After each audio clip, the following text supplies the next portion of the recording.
Why did you start Ortega Group? When did you start it? What year? Did you have co-founders? Give us the story of Ortega Group. I think my story or the Ortega Group story is pretty similar to a lot of stories in the fact that while I was at Amazon, I realized there was a need in the market for further expertise on the brand side beyond what Amazon was giving them, right? When you're a vendor or a seller working with Amazon, particularly in 2010, 11, 12, 13, 14, 15, but the tools back then weren't really allowing the expertise and growth for the brands the way that it is now, right? Amazon is heavily invested in that now. The company was officially formed in 2013, right? That's when I left Amazon to kind of explore this area. I also think, part of the reason why I did this was because I found it challenging to work in the confines of a corporate office, just like a lot of other entrepreneurs, right?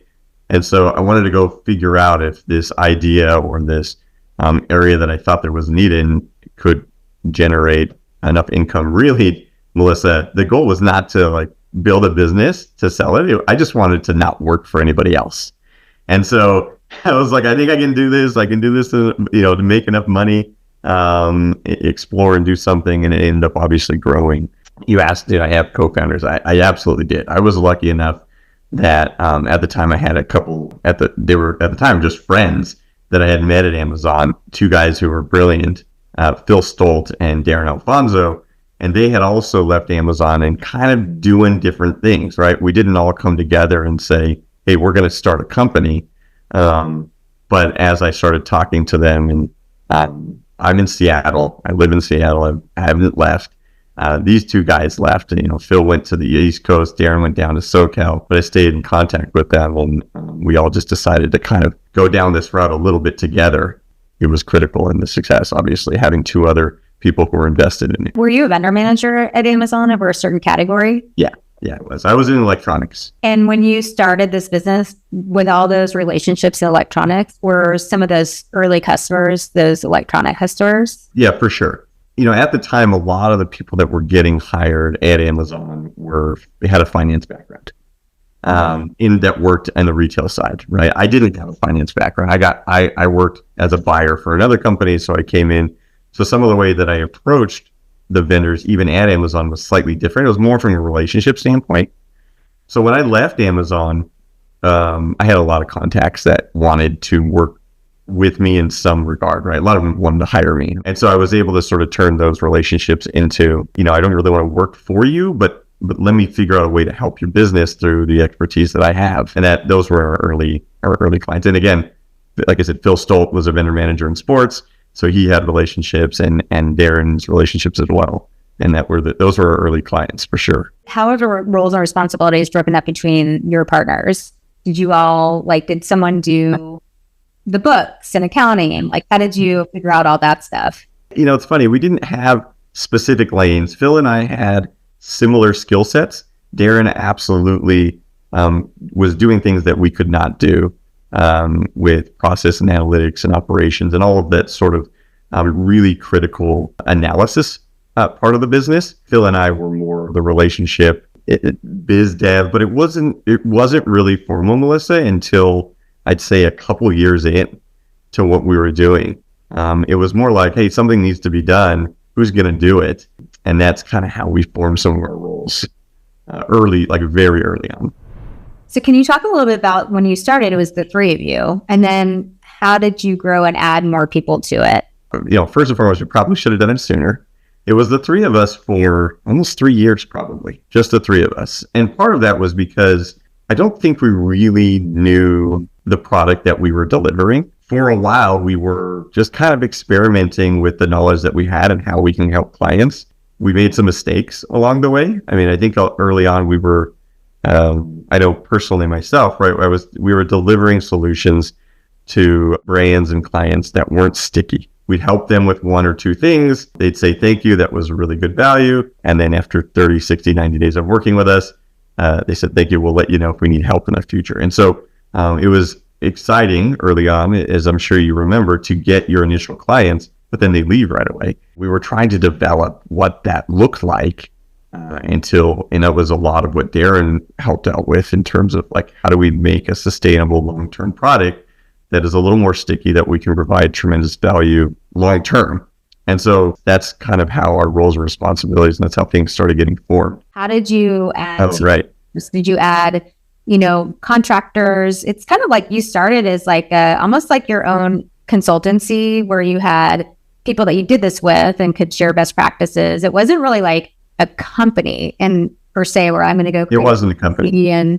It wasn't a company. I think early on, I think the first things that I would say, as we brought new people in, we brought in people we knew, right? So that was the first and foremost thing. It wasn't every person we knew, but we made some critical hires for people that we just knew that was in the industry that we knew from Amazon, that were either still at Amazon looking to leave or had left, wasn't finding what they wanted, but we knew were hardworking, reliable, really smart people that could come in and help us. I will say we did make some bad hires. You're trying to save money sometimes, right? When you're making hires and you're talking to different people, then you're trying to say, hey, listen, especially early on, there isn't a lot of money in the company.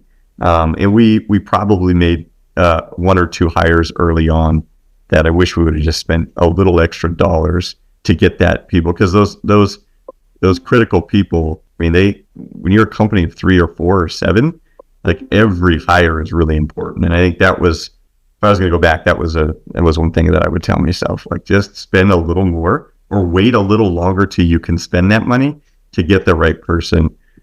First, just trying to get a body in that you think is serviceable. What other learnings did you have? Like, what would you tell yourself if you were starting this business now? I would say it's not just because we're talking to you guys. I think an investment in technology and investment in process, even beyond technology, is something, especially in 2024 and beyond, but even back then, I think we probably should have done quicker, right? Sometimes when you operate in a small company, particularly when everybody in the company has invested interest, things start to happen in silos. And so sort of that learning through, whether it's a core investment channel or plug, or just from a process standpoint, once you believe that you think you have some sort of traction and you're going the right direction, it's time to understand from a technology standpoint, like how this thing can not only scale, but also like just the learnings that come through that.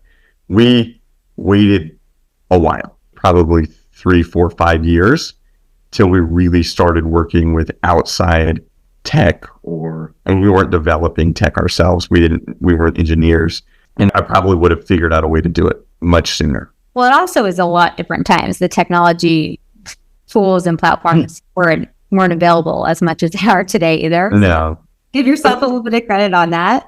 Yeah, but there were some, and we had even looked at some, and that would have helped, and we decided not to go those routes. And you're right, it's a lot different now than it was 10 years ago.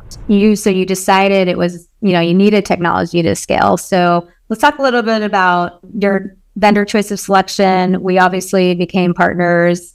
What do you remember about meeting us and why you decided to choose technology to help you scale and how that helped your business? So the reason why we chose technology, honestly, in the beginning wasn't for scale. The reason why we went down the path with ultimately Pacvue, but really just trying to find a partner, was to keep up with the demands to have what we believed was a best-in-class product. Our ability to analyze our client partners' businesses, our ability to have analysis internally, and I guess a little bit of that has to do with scale, but it really was, hey, we need to continue to innovate what we're doing, because when we started Ortega Group, there wasn't many people in our space.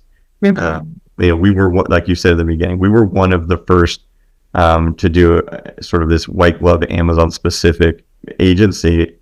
You fast forward a few years, now there's other people doing it. And while we believe the way we were doing it was still best in class, when you're a brand, you don't know that, right? You have no idea. You have to just kind of take the word of the people who's presenting to you.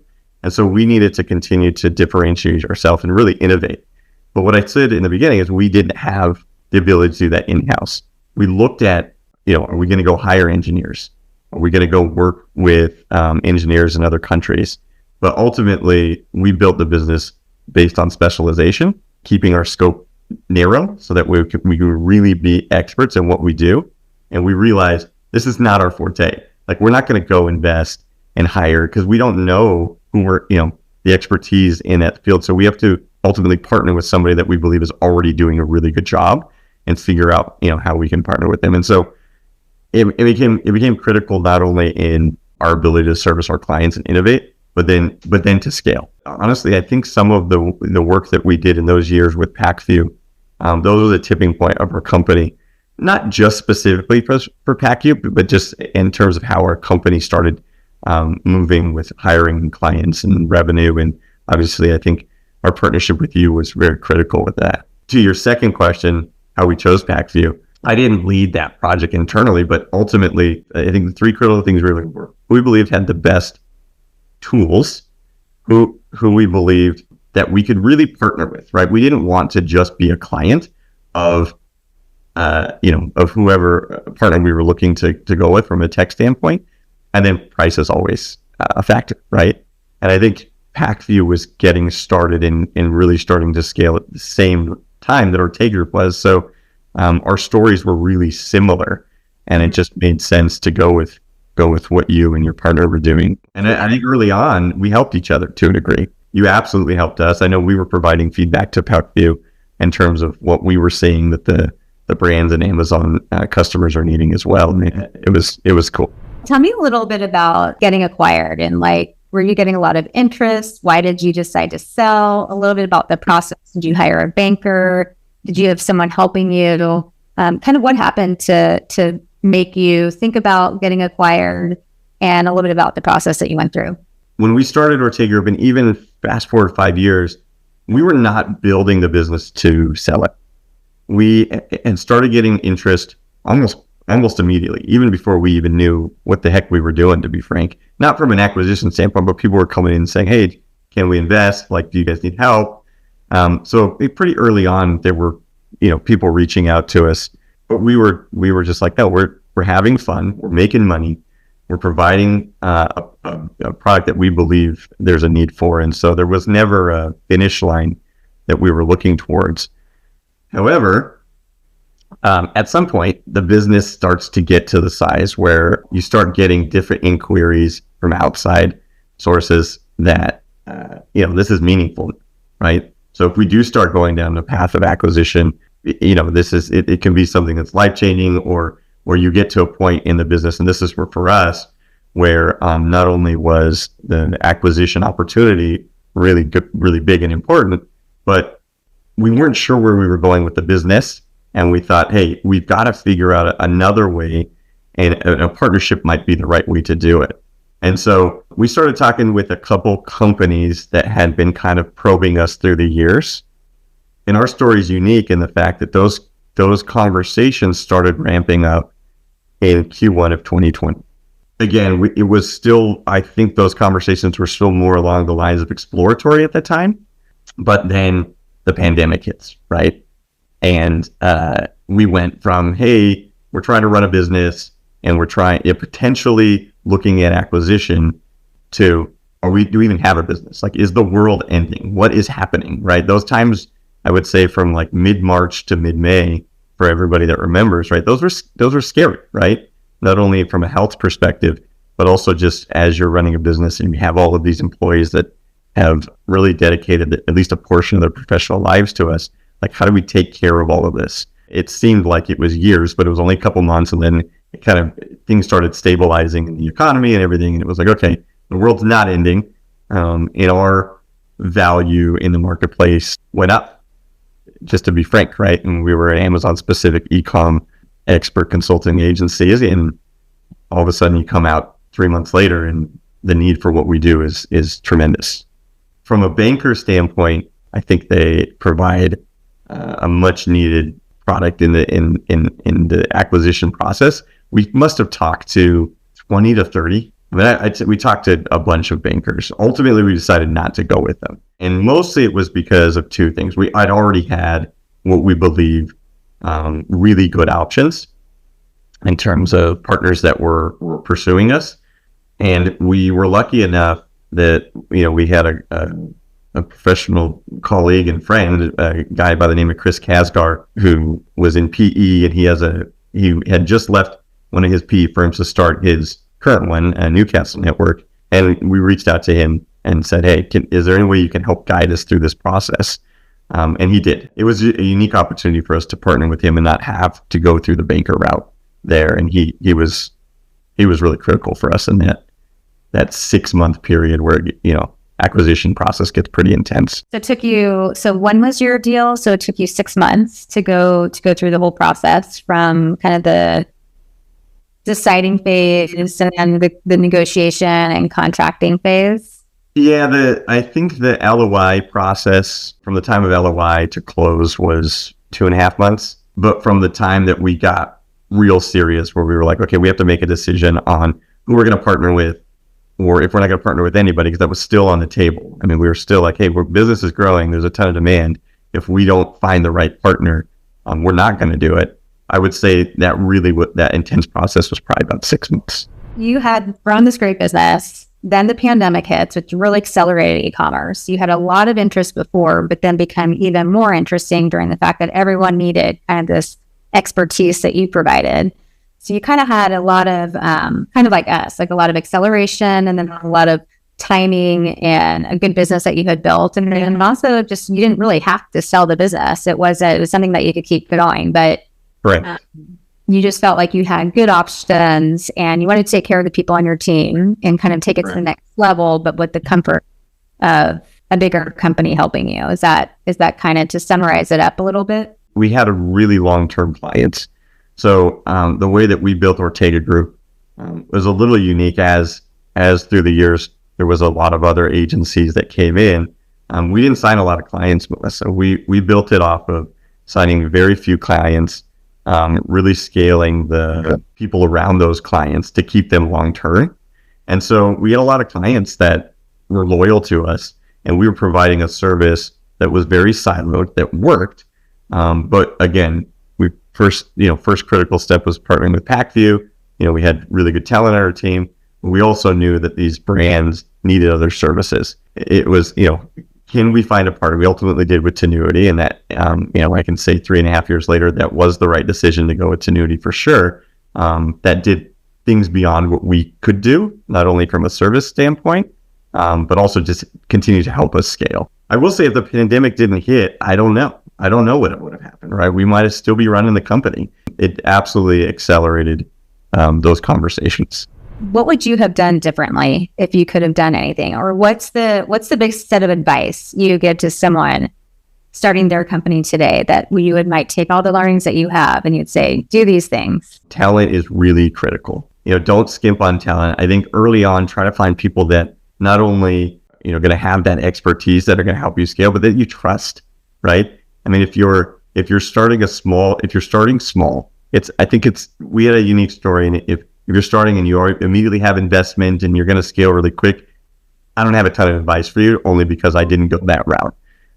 If you're going the bootstrap route, I would say try to find people you trust that will kind of get in that cave with you and able to help you scale that business without taking shortcuts. And then investment in long-term tech and process. Once you think you figure out a product that is going to work, start thinking about, what does this look like down the road and how do we get to that point through tech and processes? You've had lots of success and it's been working for you. And I think one of the biggest things about this industry, we're just so passionate about the space and we love what we do.